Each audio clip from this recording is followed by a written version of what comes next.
अस्सलाम वालेकुम नाज़रीन, हाईटेक न्यूज के खबरनामे में आपका खैर मकदम है। मैं हूं नेहा खान। नजर डालते हैं आज की अहम खबरों पर।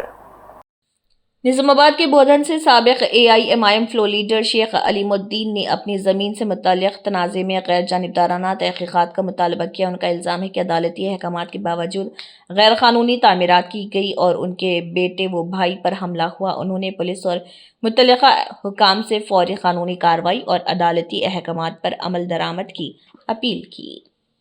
अस्सलाम वालेकुम नाज़रीन, मैं Abdul Majid hi tech news reporter.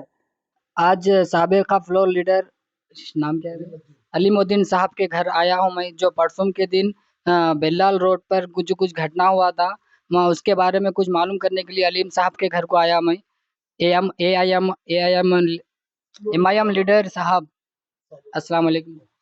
अस्सलाम वालेकुम। मैं अलीमुद्दीन साबिक़ा काउंसलर, फ्लोर लीडर और साबिक़ा सदर मजलिस कल 2 दिन पहले मेरी एक लैंड पर नाजायज़ कब्ज़ा करते हुए समीर जो 5 नंबर वार्ड के काउंसलर है, उन्होंने जो सो मेरी गैर मौजूदगी में मेरी बगैर इजाज़त वहाँ कुछ कंस्ट्रक्शन कर रहे थे। वो कंस्ट्रक्शन को मैं अपने आदमी को भेज कर निकाल दिया। वो टोटल लैंड मेरी है, मेरे पास इसके डॉक्यूमेंट है, रजिस्ट्री है, मैं बाज़ाब्ता ख़रीदा हूँ और उसमें किसी का कोई शेयर नहीं है, ना किसी का कोई इन्वॉल्वमेंट है। जो साहिबीन बोल रहे हैं कि ज़मीन फलाँ की है, उनको कलेक्टर और हाई कोर्ट ऑफिस में से बाहर कर दिया उनको। ये सिर्फ फसी साहब और रफ़ी साहब साजिश करके ये गैर ज़रूरी इशू बना रहे हैं और इसको पार्टी से जोड़ रहे हैं। इससे पार्टी से कोई ताल्लुक़ नहीं है। एम का मैं भी हूँ, एम के समीर साहब भी है, हमारे रफ़ी साहब भी है। तो पार्टी से इसका कोई ताल्लुक़ नहीं है, पर्सनल केस है, मेरी ज़ाती लैंड है, मेरे पास है, मैं जो चाहे उस पर कर दूँ, दिन में कर दूँ, रात में कर दूँ। उन्होंने रात में कंस्ट्रक्शन कर रहे थे मेरी बगैर इजाज़त, मैं रात में हटा दिया। किसके बोलने पर ऐसा कर रहे हैं? जी, किसके बोलने पर जाके हम JCB लगाए? हम किसी के बोलने पर नहीं, मेरे को मैं वहाँ वॉचमैन को रखा था, मेरा आदमी ये बोला कि साहब आपकी ज़मीन पे कंस्ट्रक्शन हो रहा। असल में 2 महीने पहले से भी हो रहा था। मैं इनको समीर साहब को बुला के जो सो ये वार्निंग दिया था कि आप अपने कबूतर बकरी जो भी रख लेते रख लो, लेकिन कंस्ट्रक्शन नहीं करना। उन्होंने मेरे खिलाफ में रफ़ी और फसी से साजिश कर कर वो काम कर रहे थे, उनकी नीयत भी ख़राब हो गई थी। इसलिए मैं उनको ऑलरेडी वार्निंग दे चुका था कि वो खाली करो, खाली करो। उन्होंने एक्सेप्ट भी कर लिए। भैया मेरे को 10 दिन पहले बोले, बोल के पुलिस में खाली नहीं करे और उस पर काम कर रहे थे, इसलिए मैं उनको वहाँ से बर्खास्त कर दिया। ठीक है भैया, आप इसके बारे में कुछ बोलना चाह रहे हैं? नहीं, मेरा ये मुतालबा है कि कल मुझे न्यूज़ मिली कि भैया मैं आउट ऑफ कंट्री था, तो मुझे मालूम हुआ कि ऐसा मेरे भाई के ऊपर जानलेवा हमला हुआ और मेरे चाचा के ऊपर जानलेवा हमला हुआ। तो मेरा ये बोलना है कि हम 3-4 साल से ये लैंड का हमारा इश्यू था। हम जो भी कर रहे थे, हम कार्रवाई कोर्ट के थ्रू, हाई कोर्ट के थ्रू, हम डिस्ट्रिक्ट कलेक्टर के थ्रू और MRO साहब और बोधन म्युनिसिपल के थ्रू हम सारे डॉक्यूमेंट्स कलेक्ट करके, पूरे डॉक्यूमेंट हमारे फेवर में आने के बाद, जिसकी भी ज़मीन पर जो रफ़ी साहब जो बोल रहे थे कि उनकी ज़मीन है, हम पूरे डॉक्यूमेंट प्रूव करके हमारे पास कलेक्टर का ऑर्डर है, हाई कोर्ट का ऑर्डर है और उनके जो भी थे गलत जो डॉक्यूमेंट्स बनाए थे, वो पूरे डॉक्यूमेंट्स को उन्होंने जो है कैंसिल कर दिए। वो डॉक्यूमेंट हमारे पास है। हम वो डॉक्यूमेंट पोस्ट के थ्रू रफ़ी साहब को भी पहुंचा दिए। जो हमारे ऊपर इल्ज़ाम लगा रहे थे, हम उनको ये सारे डॉक्यूमेंट पहुंचा देने के बाद, हम वहां पे साइट पे जाने के बाद हमारे ऊपर उल्टा हमला करे, रॉड से हमला करे।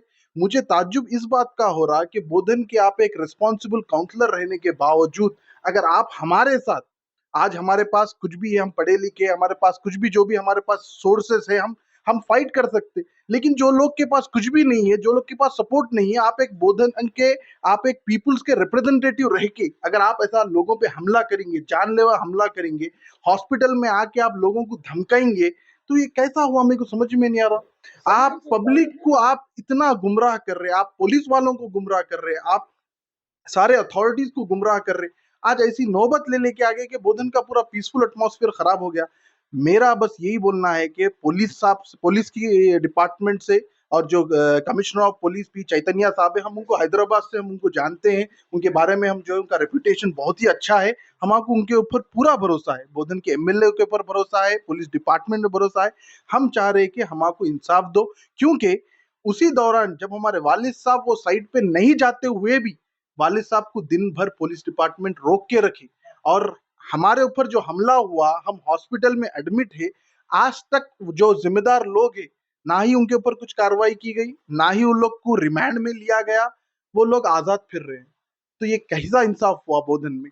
आपके पास आज ताकत है तो आप उसका गलत इस्तेमाल कर रहे हैं, आप पुलिस को गुमराह कर रहे हैं, आप सारे लोग आवाम को गुमराह कर रहे हैं। अगर आपके पास कुछ है, हमारे पास सारे डॉक्यूमेंट्स है, हम आज आपको मीडिया के थ्रू हम ये पूरे डॉक्यूमेंट देना चाह रहे हैं, और हम पुलिस डिपार्टमेंट के थ्रू भी हम ये पूरे डॉक्यूमेंट्स उनको सबमिट करने के लिए हम तैयार है, और हम ऑलरेडी कर चुके हैं। उसी बुनियाद पे हमको बेल भी मिली, कोर्ट से हम वो बेल भी ले लिए। बस हमारी रिक्वेस्ट है कि पुलिस डिपार्टमेंट और ये सारे अथॉरिटीज जो है, आप बराबर जस्टिस करिए। हम आपको ये नहीं बोल रहे कि हमारा साथ दीजिए, उनका साथ दीजिए, नहीं, आप इंसाफ करने वाले हैं, आप इंसाफ करिए। आप, हमारा बस यही रिक्वेस्ट है। आपके पास क्या मारे सो करे सो? हमारे पास सारे एविडेंसेस है कि मारे सो, हमारे पास एविडेंसेस है। जो मार खाए उनको उन्होंने खुद बोल रहे कि मेरे को समीर साहब और रफी साहब के फर्जन और दूसरे जो मोहल्ले के जो बच्चे हैं मारे बोलकर, ये हमारे पास एविडेंसेस है, हमारे पास फोटोज है। एक बात और बोलना चाह रहा हूँ। अच्छा भैया, आपको कहाँ पर मारे? मेरे सर के ऊपर मुझे मारे रॉड से, और लकड़ी से मारे मुझे सर के ऊपर। मुझे मारते मैं बेहोश हो गया। ये कब हुआ घटना आपके साथ? ये 6:30 बजे हुआ। ये तो बता रहे थे 3-4 बजे रात को आके ऐसा घटना हुआ था, बोल रहे थे। ये सब झूठ है। हम सुबह फजर के बाद आए हम लोग वहाँ पर साइड पे। कल एविडेंस में यही बता रहे थे कि 3-4 बजे कुछ घटना हुआ है। ये 3-4 बजे जो बोल रहे हैं वो गलत है। हम सुबह के वक्त फजर की नमाज के बाद गए थे वहाँ पर साइड पे, कुछ काम चल रहा था तो हम जाकर रोके, और हमारी जगह थी, हम जाकर डिसमेंटलिंग कर लिए। आपको कौन कौन मारे ये? मेरे को रफ़ी के समीर, अफरोज, एजाज और रफ़ी का बेटे फसी का बेटे। अच्छा भैया, आपको भी कुछ मार लगा? मेरे को ऐसे मार के पीछे से आके ऐसे, मैं रफी से उनके बच्चे से बात कर रहा था, हमारी जमीन है, उन्होंने बोले हमारी है, तो तुम एविडेंस बताओ। मेरे पास तो भी एविडेंस है बोल के बोला। मैं हम बातचीत करे, पीछे से ऐसे ये समीर, अफरोज, एजाज और 5-6 लोग थे। मारने के बाद अब हम लोग इधर इन्हें मार रहा, इधर से उन्हें मार रहा। अब हम बचाने में बात करेंगे, कोई बात नहीं करे। उसके बाद सीधा आया कि समीर ऐसे राड से ऐसे सीधा हमारे भतीजे को मारिए, पहले बहुत मारा हमारे। उसके बाद हम बचने की कोशिश करे, बाद में बेहोश हो गए। उसके बाद मेरे को कंटिन्यू मारे, मैं भी चक्कर खा के बैठ गया। फिर रिक्वेस्ट करा, भाई कुछ बात है तो अपन आपस में कर लेंगे, ऐसी बात है तो। हमारे पास तो एविडेंस है, पूरा रजिस्ट्री हमारे पास है, कोर्ट का आर्डर है और ऐसे कलेक्टर का आर्डर है। सुनने को तैयार नहीं। अब किसी एक को आज ही एक दिन, एक हफ्ते में मर्डर कर दे तो एक कम कर देता हूँ समीर के अल्फाज। फिर बेहोश पड़े हुए तो मेरे सामने हाइडर ले लेके आया। किसके सामने बोले ऐसा? मेरे सामने 10 खुद बोले समीर। आपके पास कुछ प्रूफ है क्या उन्हें बोले? जब तो हम दोनों थे ना, हमारे पास प्रूफ क्या, मैं खुद ऐसे बता रहा हूँ। और हाइडर लेके जब हमारा भतीजा बेहोश था तो सर में डाल रहा था, अब भी मार देता हूँ बोल के। तो यही रफी, उनका रफी समीर नहीं बोला। फिर उन्होंने हाइडर फेंक दिया। आज भी वो गेट के सामने पड़े हुआ है हाइडर, और बोला कि एक हफ्ते के अंदर ऐसे मैं मार देता हूँ। फिर भाई भी पुलिस स्टेशन में थे तो पुलिस वालों के सामने समीर बोला, भाई तो ऐसे किसी एक को कर। पुलिस ने कौन वहाँ सुने जो ऐसा बोले? सब पुलिस को ही सुने क्या? जमींदार साहब थे, कांस्टेबल साहब थे, खुद भाई के अल्फाज है। मैं तो ऐसे हॉस्पिटल में था, यहाँ से मैं निजामाबाद चलेगा, भाई से ऐसे मेरी बात हुई तो ऐसे भाई ये बता रहे थे कि थ्रेट ऐसा दिए। अब हमारे सीपी साहब से और सीआई साहब से यही रिक्वेस्ट है, हमारे साथ इंसाफ करो। आप लोग इंसाफ करने वाला बड़ा डिपार्ट है, हमारी जान को खतरा है। उन्होंने थ्रेट्स दिए सो है, हमारे को ऐसे जहाँ तक हो सके इंसाफ दे के हमको इंसाफ दिलाओ और उनको अरेस्ट करो, और हमको प्रोटेक्शन दिए तो मेहरबानी होती सीपी साहब और सीआई साहब से, हमारी गुजारिश है उनसे। अब हम बहुत मुश्किल से ऐसे बचे, वरना हमारे को आज क्या होता था अल्लाह को ही मालूम है। ये लोग ऐसे सही नहीं, इनका रिकॉर्ड निकाल के देख लीजिए, समीर का रिकॉर्ड, फसी का रिकॉर्ड, रफ़ी का रिकॉर्ड। ये लोग ऐसे एकदम लैंड क्रॉपर है, और समीर के बारे में भी सबको मालूम है क्या है क्या नहीं है। तो हम यही चाह रहे हैं कि हमारी जिंदगी को खतरा है, आप पुलिस वालों से गुजारिश है हमको प्रोटेक्ट